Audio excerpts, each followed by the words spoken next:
জাবের রাদিয়াল্লাহু তাআলা আনহু বলেন, একদা আমরা রাসূলের সাথে যুদ্ধ করে আসছিলাম, মদিনায় ঢুকবো।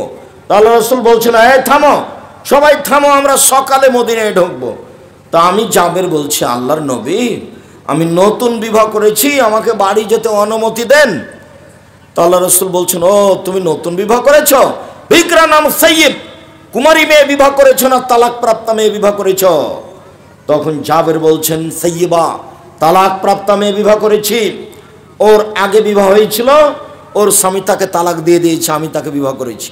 আল্লাহ রাসূল বলেন, হাল্লা বিক্রান তোলায় বাহ তোলায় বকা, কুমারী মেয়ে কেন বিবাহ করলে না? তুমি তার সাথে খেলতো, তোমার সাথে খেলতো। অবিবাহিতা মেয়ে কেন বিবাহ করলে না? তুমি তার সাথে খেলতো, তোমার সাথে খেলতো। কুমারী মেয়ে বিবাহ তুমি কেন করলে না? তুমি তার সাথে খেলতো, তোমার সাথে খেলতো।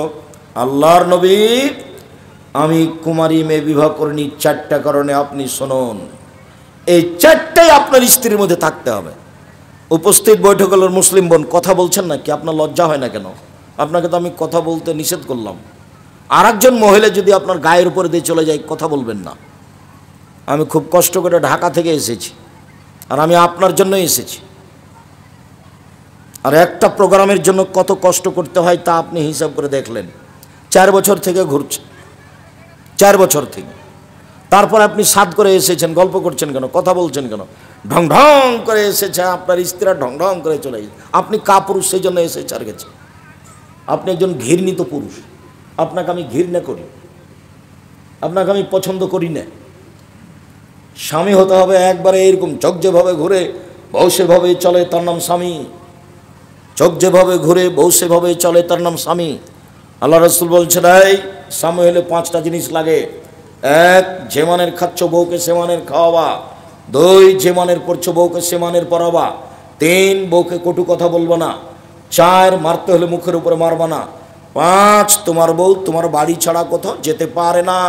মায়ের বাড়ি যেতে পারে না, খালার বাড়ি যেতে পারে না, ফুফুর বাড়ি যেতে পারে না, জরুরি দুর্ঘটনা ছাড়া বাড়ি থেকে বের হতে পারে না, তার নাম স্বামী।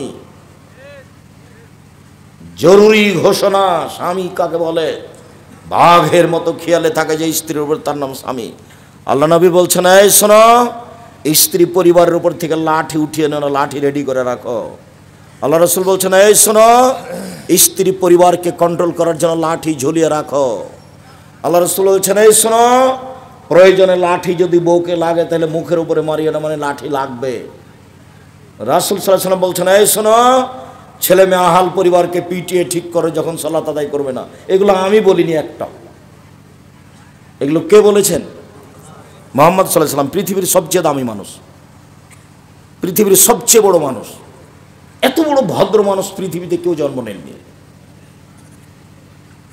শুধু খালি আপনার স্ত্রীকে কন্ট্রোল করার জন্য এত কথা। আবার বলছেন, ইয়া মাশারা শাবাব, এই যুবক দল শোনো, মানিস্তাতা মিনকুমুল বাত ফালিয়াতাজাওয়াজ, যার ক্ষমতা আছে সে যেন বিবাহ করে। বউ নিয়ে আসলে ক্ষমতা হতে হবে, বাড়ি থাকতে হবে, ঘর থাকতে হবে, কন্ট্রোল করার ক্ষমতা থাকতে হবে। কোথায় যাচ্ছ তুমি?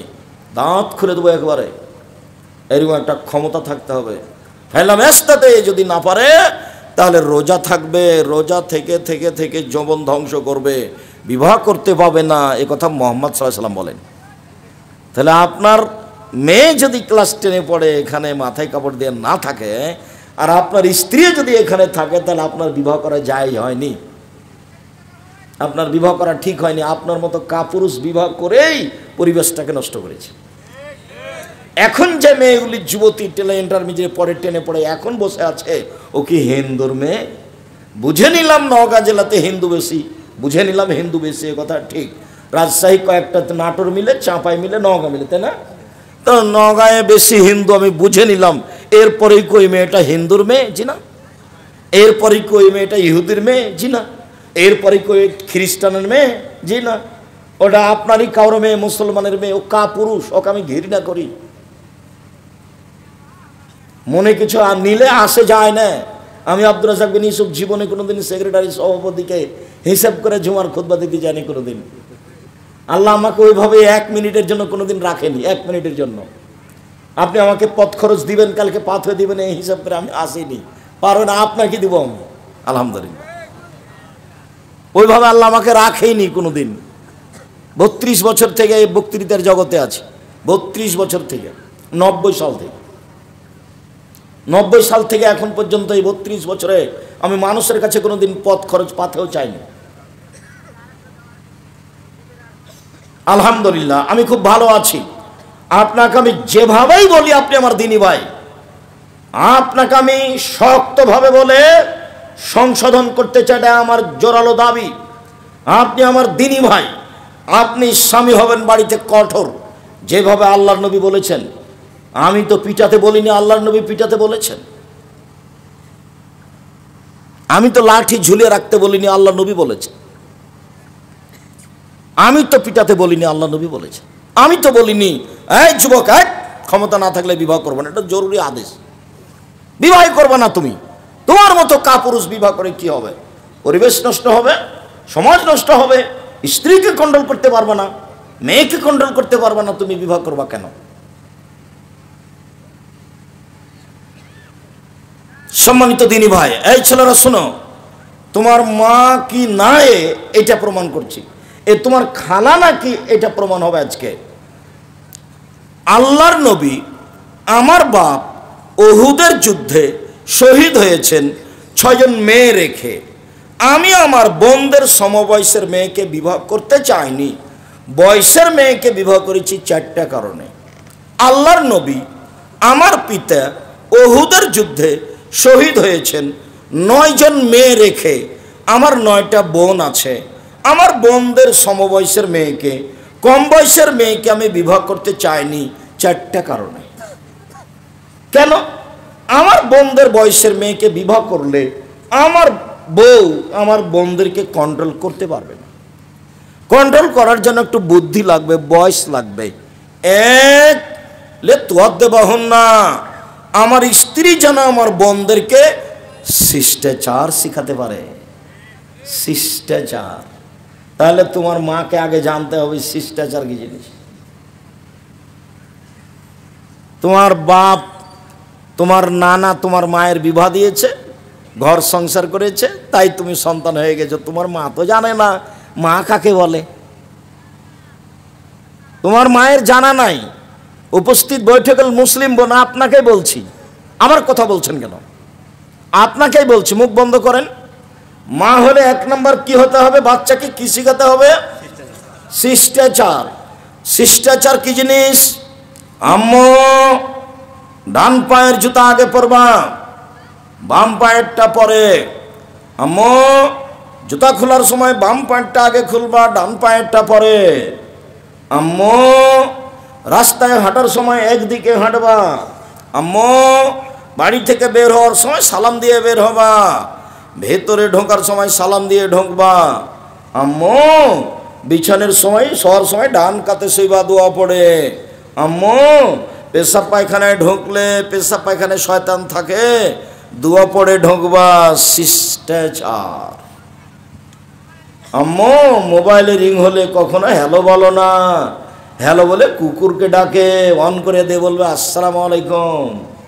আম্মু কেউ যদি কিছু তোমাকে দেয়, তোমার পেন্সিলটার কলমটা পড়ে গেছিল, তার একটা মেয়ে তোমাকে তুলে দিয়েছে, তখন তুমি বলো না থ্যাংক ইউ, তখন তুমি বলিও জাযাকাল্লাহ খাইর।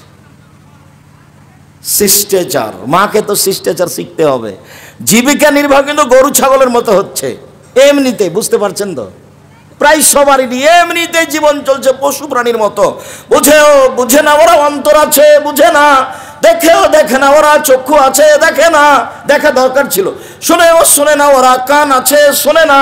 উলাইকা কাল আনাম, তারা পশু প্রাণীর মতো, তারা গরু ছাগলের মতো, তারা কুকুর শ্রেণীর মতো, বালুমাজাল বরং তার চেয়ে খারাপ। এমনিতেই জীবন করছে, এমনিতেই। না বাপ জানে, না বেটা জানে, না মা জানে, না বেটি জানে, রান্না করে খায় আর হাগে, এইভাবেই চলছে। আর মাঝে মধ্যে স্বামী স্ত্রী মিলে ঝগড়া করে, মরে গেলে ছেলে মেয়ে জমি ভাগ করা নিয়ে মারামারি করে। আমাদের গ্রামে বাপ মারার পরে জমি ভাগ করছিল, তাই ঢেঁকি মারামারি করে ভাগ করেছে, কেটে কেটে ভাগ করে নিয়েছে। এটা হলো ফলাফল। কি শিখালো বাপ আর কি শিখালো মা, দুইজন মিলে কেউ তো জানে না বাপ কাকে বলে মা কাকে বলে। তাহলে আমার কথাই ঠিক, বাপে বিবাহ দিয়েছে, বইয়ের কাছে গেছে, তাই সন্তান হয়ে গেছে। বাপ কাকে বলে তার নিজেরও জানা নাই। এক, শিষ্টাচার আমার বউ যেন আমার বোনদেরকে শিখাতে পারে। দুই, তুয়াল্লিমুহুন্না, আমার স্ত্রী যেন আমার বোনদেরকে বিদ্যা শিখাতে পারে। আম্মু শোনো, রাতে সূরা মুলক পড়ে ঘুমাবা, কবরের শাস্তি হবে না। আম্মু সকালে সন্ধ্যায় ইখলাস ফালাক নাস 3 বার করে পড়বা। আম্মু রাতে যখন ঘুমাবা তখন হাত দুটি এভাবে সামনে ধরে ইখলাস ফালাক নাস এইভাবে পুরো শরীর উপরে বলিয়ে নিবা। 1 বার 2 বার ইখলাস ফালাক নাস মুখ দিয়ে শুরু করে সম্পূর্ণ শরীর বলিয়ে নিবা সম্ভবপর। আর একবার ইখলাস ফালাক নাস মুখের উপর দিয়ে হাতটা এভাবে বলিয়ে নিবা। আম্মু শোনো, সূরা বাকারার শেষ 2 আয়াত যদি পড়ো তাহলে রাতে নিরাপদে থেকে যাওয়া, কেউ ক্ষতি করতে পারবে না। আর যদি আয়াতুল কুরসি পড়ো আম্মু, তাহলে শয়তান গেছে। আর আম্মু যদি ফরজ সালাতের পরে আয়াতুল কুরসি পড়ো না, তাহলে তুমি জান্নাতে চলে গেছো আম্মু। তো ঢোকনি কেন? মরণই, এই জন্য মরলেই যাওয়া। মুহাম্মদ সাল্লাল্লাহু আলাইহি ওয়াসাল্লাম এভাবে বলছেন, আমার স্ত্রী যেন আমার বোনদেরকে বিদ্যা শেখাতে পারে, সেই জন্য আমি কম বয়সের মেয়ে বিবাহ করিনি। 3, তুরাজ্জিলুহুন্না, আমার স্ত্রী যেন আমার বোনদেরকে পরিপাটি করে রাখতে পারে, চুল আঁচড়ে সুন্দর করে ঝকঝকে করে রাখতে হবে, আমার বোনদের নখ কেটে রাখতে হবে, আমার বোনদের নখে এবং পায়ের নখে নেল আপনার মেহেদি দিয়ে সাজগোজ করে রাখতে হবে, নেল পালিশ দেওয়া হারাম, আমার বোনদেরকে ঝকঝকে করে চকচকে করে রাখবে, দাঁত পরিষ্কার করে রাখবে, তার নাম মা। 4, তাকুমা আলাইহিন্না, আমার বোনদের উপরে পাহারা দিবে। মা মানে পাহারাদার, বাপ মানে পাহারাদার। 3 চিলায় লন্ডন গেছে, বাপে আর বেটি ঢাকা বিশ্ববিদ্যালয়ে প্রেমের তাসবি টিপছে, বাপ নাকি পাহারাদার। মা মেয়েকে কলেজে পাঠিয়ে দিয়েছে, দিয়ে বিবাহের শ্বশুরের বাড়িতে গিয়ে বিহায়ের বাড়িতে গিয়ে গল্প জমাচ্ছে, তার নাম মা। মা হলো পাহারাদার। বুঝলাম না পাহারাদার কাকে বলে। 1 মিনিটেই ছেলে, তোমাদের হাই স্কুলের হেডমাস্টার যদি জানতে পারে যে আমার স্কুলের পাহারাদার আজকে জাগেনি, ঘুমিয়েছিল, তোমার হেডমাস্টার তাকে পাহারাদার রাখবে না, বাতিল করে দেবে। দেখো তোমার হেডমাস্টার কি গিয়ে বলো, একটা লোকের চাকরি উনি রাখবেন না, বাদ দিয়ে দিবেন। আর তোমার মা পাহারাদার, এই কথা আমি বলিনি, এ কথা মুহাম্মদ সাল্লাল্লাহু আলাইহি ওয়াসাল্লাম বলেছেন। দেখো তোমার মাই জানে না কাকে পাহারাদার বলে। এই ছেলে, তোমার মা জানে না শিষ্টাচার কি জিনিস, তোমার মা জানে না বিদ্যা কি জিনিস, তোমার মা জানে না পরিপাটি কি জিনিস, তোমার মা জানে না পাহারাদার কাকে বলে। এটা তোমার মা নয়, এটা তোমার সৎ মা, এটা তোমার মা নয়, এটা তোমার খালা। এরপরে বলছি, তোমার মা এ কথাই ঠিক, এটা তোমার মা এ কথাই ঠিক, তোমার মা জিম্মেদারি পালন করেনি, তোমার মা তোমাদের পরিবারকে কবর দিয়েছে, তোমার মা তোমাদের পরিবারকে জাহান্নামে ঠেলে দিয়েছে। সাবধান থাকো। প্রসাব করাতে পারলেই মা হওয়া যায় না, বাচ্চাকে দুধ খাওয়াতে পারলেই মা হওয়া যায় না, নীতির নাম মা। পাগলিও বাচ্চা দুধ খাওয়াতে পারে, পাগলিও বাচ্চা প্রসাব করাতে পারে, কিন্তু পাগলির সামনে তার বাচ্চাটা ডান হাতে গিলাস ধরে পানি খাচ্ছে, তখন পাগলি বলতে পারে না, ছি ছি আম্মা কি করেছো, ডান হাতে ধরামো, ডান হাতে ধরামো, শয়তান বাম হাতে খায়, এ কথা পাগলি বলতে পারে না। তোমার মাও যদি না বলে, তাহলে তোমার মা পাগলি না পাগলির চেয়ে খারাপ? পাগলির চেয়ে খারাপ। তুমি আজকে বলে দেখো, আপনি আম্মা না আমি আমাদের খালা? আপনি কোনটা আম্মা বলেন তো? আপনি কোনটা? কই আমার প্যান্টটা টাকানোর নিচে আছে, কই আপনি তো আমাকে কিছু বলেননি আম্মা। আর আমার মাথায় চুল, ছাতা চুল কাটা আছে, ছাতা ওই উপরে এখন পর্যন্ত চাঁচা আছে, ওর উপরে একটু চুল আছে, এটা কাবিরা গোনা, হারাম। আমার প্যান্টটা টাকানোর নিচে আছে, আমার দাড়ির চাঁচা আছে। আপনি তো রাত দিন দেখছেন আম্মা কোথায়, আপনি কি আমার খালা নাকি? আব্দুর রাজ্জাক সাহেব যেভাবে বলেছেন তা তো আপনি আর খালা। সম্মানিত দিনী ভাই বোন, বাড়ির পিছন দিকে 2 আড়াই হাত গর্তের মধ্যে যেই কবর মাটি মানুষকে রাখা হয়, সেটার নাম কবর নয়। সেটাই যদি কবর হয়, তাহলে তাকে যাকে বাঘে খেলো তার কবর কোথায়? কবরস্থানে যেই কবরে মানুষকে রাখা হয়, সেটাই যদি কবর হয়, তাহলে যে আগুনে জ্বলে গেল তার কবর কোথায়? মানুষ যেই কবরে মানুষকে রাখছে, সেটাই যদি কবর হয়, তাহলে যে পানিতে ডুবে হারিয়ে গেল তার কবর কোথায়? কবর এটা নয়। মরার পর থেকে নিয়ে বিচারের দিন পর্যন্ত এই দীর্ঘ সময়ের নাম কবর। সেটা মাটির নিচে হোক, বাঘের পেটে হোক, পানির ভিতরে হোক, জ্বলে যাক, যেখানেই হোক না কেন। সম্মানিত দিনী ভাই বোন, কবরে যদি মানুষ উত্তর দিতে না পারে তাহলে ফেরেশতা মারবেন। যে ফেরেশতা মারেন ও চোখে দেখেন না, যে ফেরেশতা মারেন ও কানে শোনেন না, কানে বধির, চোখে অন্ধ, কোথায় মারছে তার জানা নাই, কত জোরে লোকটা চিল্লাচ্ছে সে বুঝতে পারে না। আল্লাহর নবী বলছেন ইয়াসিহু সাইহাতান, সে বাপরে মারে করে চিল্লায়, ইয়াসমা মা বাইনাল মাশরিক ওয়াল মাগরিব, সারা পৃথিবীতে যত জীবজন্তু, কীটপতঙ্গ, পদার্থ, জড় পদার্থ আছে সেও শুনতে পায় তার এই কবরের চিৎকার, কিন্তু মানুষ এবং জিন শুনতে পায় না। কিন্তু আপনাকে আমি বুঝাই কত জোরে মারে। আল্লাহর নবী বলছেন মারাই তো মানজারান কাত্তাল কাবর আবজামিন হোক, আমার জীবনে আমি দেখিনি কোনো দৃশ্য যেটা কবরের চেয়ে আশ্চর্য হতে পারে। আমি মুহাম্মদ সাল্লাল্লাহু আলাইহি সাল্লাম জাতির উদ্দেশ্যে বলে যাচ্ছি, পৃথিবীর মানুষ শুনে রেখো, আমার জীবনে সবচেয়ে আশ্চর্য জায়গা হলো কবর। কবরের চেয়ে আমি আশ্চর্য জায়গা কোনোদিন দেখিনি। আল্লাহর নবী কবরের শাস্তির থেকে বাঁচার কথা না বলে কোনোদিন তিনি সালাতে সালাম ফিরেননি। সম্মানিত দিনী ভাই বোন, কবরের শাস্তি বড় ভয়াবহ। কবরের শাস্তি স্বপ্নের মতো। কবর খনন করে আপনি দেখতে পাবেন না। স্বপ্নে একটা লোক পাশে ঘুমিয়ে আছে, স্বপ্নে দেখছে গোখরা সাপ তাকে তাড়া দিয়েছে, বাপরে মারে করে চিল্লিয়ে চলে যাচ্ছে, আপনি পাশে বসে আছেন, লোকটা কেমন কেমন করছে, একবার চিৎকার করলো, তা আপনি বলছেন এই তোর কী হয়েছে, তুই এরকম করছিস কেন? আর বলছেন গমা সাপ আমাকে গোখরা সাপ তাড়া দিল, অনেক বড়, একবারে লাল টকট, এরকম মোটা, ও একবারে দিনের মতো বিবরণ দিচ্ছে, অথচ আপনি দেখতে পাচ্ছেন না। ওই যে মক্কার জনক ইমাম বাড়ি থেকে বেরিয়ে, মসজিদ থেকে বেরিয়ে একটা কবর খনন করে দেখলো একটা সাপ লাশকে ধরে আছে, এটা নগদ মিথ্যা কথা। কবরের শাস্তি কেউ দেখতে পারে না। কবরের শাস্তি মানুষের আয়ত্তের বাইরে। দিন রাত আল্লাহর নবী কবরের শাস্তি থেকে বাঁচতে চাইতেন। কবর যত কঠিন, কিয়ামত তার চেয়ে অনেক বেশি কঠিন।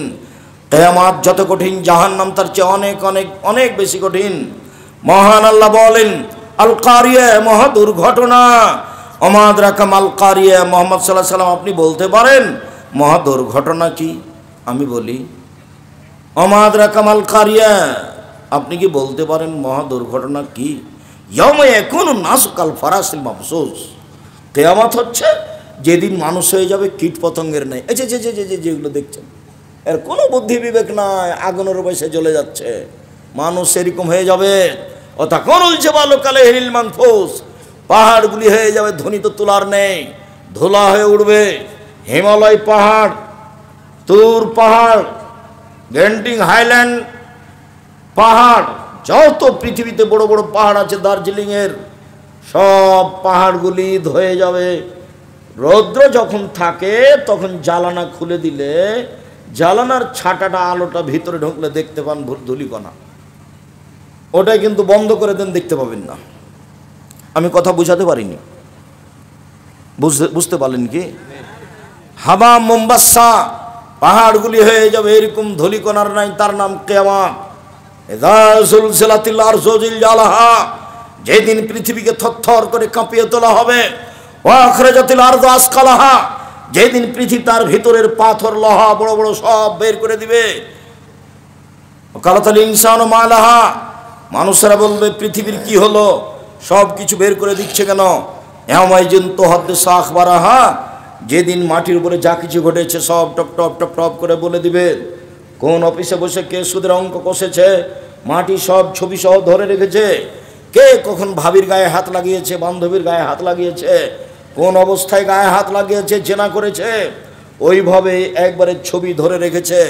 বিচারের মাঠে এগুলো পেশ করা হবে, বিচারের মাঠে মাটি টপ টপ করে বলে দিবে। অবাক আশ্চর্য ধরনের অত্যাধুনিক যন্ত্র হলো মাটি।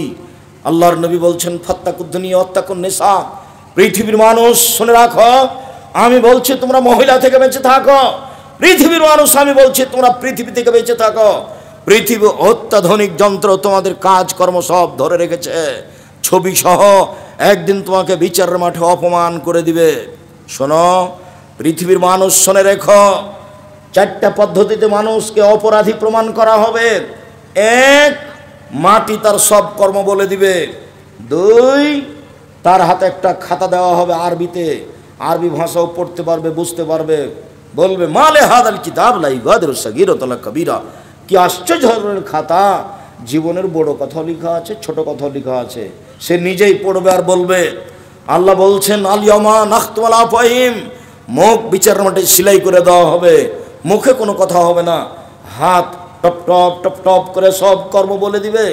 হাত আপনার উল্টা, যে হাত দিয়ে আপনি আরেকজন মহিলার গায়ে হাত লাগিয়েছেন, এ হাত কথা বলবে। কথা বলা শেষ হলে পায়ে বলবে, হাত তুমি ঠিক বলেছ। মিসকালা যারাতিন খায়রা ইয়ারা মিসকালা যারাতিন শাররা ইয়ারা, যত কর্ম করেছেন টিভির পর্দার মতো সব টপ টপ টপ টপ করে ধীরে ধীরে চলে আসবে, সব দেখতে পাবেন পুরো জীবনের কর্ম। সম্মানিত দিনী ভাই বোন, এই 4টা পদ্ধতিতে মানুষকে বিচারের মাঠে অপরাধী প্রমাণ করা হবে। কবর যত কঠিন, কিয়ামত তার চেয়ে অনেক বেশি কঠিন। কিয়ামত যত কঠিন, জাহান্নাম তার চেয়ে অনেক অনেক অনেক বেশি কঠিন। সম্মানিত দিনী ভাই বোন, কিয়ামতের বিবরণে অত্র আয়াতের সাথে সম্পৃক্ত একটি হাদিস। আদি ইবনে হাতেম রাদিয়াল্লাহু তাআলা আনহু বলেন, রাসূল সাল্লাল্লাহু আলাইহি ওয়াসাল্লাম বলেছেন, মা মিনকুম আহাদুন ইল্লা সাইকাল্লিমুহু রাব্বুহু ইয়াউমাল কিয়ামা, তোমাদের প্রত্যেকের সাথে আল্লাহ বিচারের মাঠে কথা বলবেন মুখামুখি। লাইসা বাইনাহু ওয়া বাইনাহু তারজুমান ওয়ালা হিজাবুন ইয়াহজুবুহু, দুইজনের মধ্যে কোনো অন্তরাল থাকবে না।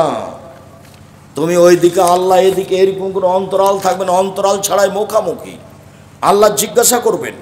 দুইজনের মধ্যে কোনো দোভাষী থাকবে না। আল্লাহ যা বলবেন আপনি তা বুঝবেন, আপনি যা বলবেন আল্লাহ তা বুঝবেন। এরকম সময় যখন কথা শুরু হবে, ফায়ানজুর আইমানা মিনহু, তখন লোকটি তার ডান দিকে লক্ষ্য করবে। ফায়ারা মা কাদ্দামা মিন আমালিহি, পুরো জীবনের সব কর্ম দেখতে পাবে। এই যে জেনা, এই যে সুদের পাপ, এই যে দোকানে বসে আড্ডা পিটাচ্ছিলাম সেই পাপ। ফায়ানজুর আইমানা মিনহু, তারপর বাম দিকে লক্ষ্য করবে। ফায়ারা মা কাদ্দামা মিন আমালিহি, পুরো জীবনের সব কর্ম দেখতে পাবে। যা দেখলো ডানে তাই দেখবে বামে। তারপর সামনের দিকে লক্ষ্য করবে, সামনে হলো জাহান্নাম। তখন আল্লাহর নবী বললেন, পৃথিবীর মানুষ, ফাত্তাকুন নারা ওয়ালা বিশিক্কি তামারাতিন, অল্প থেকে অল্প দান করে হলো জাহান্নাম থেকে বাঁচো। সালাত আদায় করে জান্নাত পাওয়া যায়, জান্নাত কিনা যায় না। সিয়াম পালন করে জান্নাত পাওয়া যায়, জান্নাত কিনা যায় না। হজ করে জান্নাত পাওয়া যায়, জান্নাত কিনা যায় না। দান করে জান্নাত কিনা যায়। বিচার কার সাথে কার বিয়ে হবে এটা কি আগে থেকে নির্ধারণ? জি, তাকদিরে লেখা আছে। সেহরি থেকে ইফতার করার আগা পর্যন্ত কি কি ইবাদত করলে আল্লাহর দরবারে কবুল হয়? সালাত, তারাবির সালাত, তাসবিহ তাহলিল জিকির আজকার, কোরআন তেলাওয়াত। ওস্তাজি, রমজান মাসে ইফতার করার পর কিছু লোকেদের পান সিগারেট খেতে দেখা যায়, তাদের সিয়াম কি হবে? সিগারেট হারাম খাদ্য, সিয়াম কবুল হবে না। শেখ অনেক বক্তা বলেছে ইমাম মাহাদি নাকি 2028 সনের মধ্যে আত্মপ্রকাশ ঘটবে। সময় উল্লেখ করলে তার ভুল হয়েছে, তাকে তওবা করতে হবে। এই ফতোয়া থেকে তাকে জাতির সামনে তওবা করে ফিরে আসতে হবে। আসবে এটাই ঠিক। ভাবে মনে হচ্ছে কাছাকাছি সময়, 100 বছরও হতে পারে, 500 বছরও হতে পারে, 50 বছরও হতে পারে। পরিস্থিতিতে সিরিয়ার ভূমিকম্পে, সিরিয়ার কাজে মনে হচ্ছে এটা কাছাকাছি সময়। দেমাস্কের জামে মসজিদে উনি ইমামতি করবেন, তখন ঈসা আলাইহিস সালাম নেমে আসবেন ওই মসজিদে। মরণ একদিন আসবে, এ বইয়ে বিস্তারিত দেওয়া আছে ইমাম মাহাদির বিবরণ, কিয়ামতের লক্ষণ দেওয়া আছে, মরণ একদিন আসবেই। সাম্প্রতিক সময়ে সৌদি আরবের ধূসর মরুভূমিতে বিভিন্ন ধরনের সুগন্ধি ফুলে ভরা গেছে। জি, এটা কিয়ামতের লক্ষণ।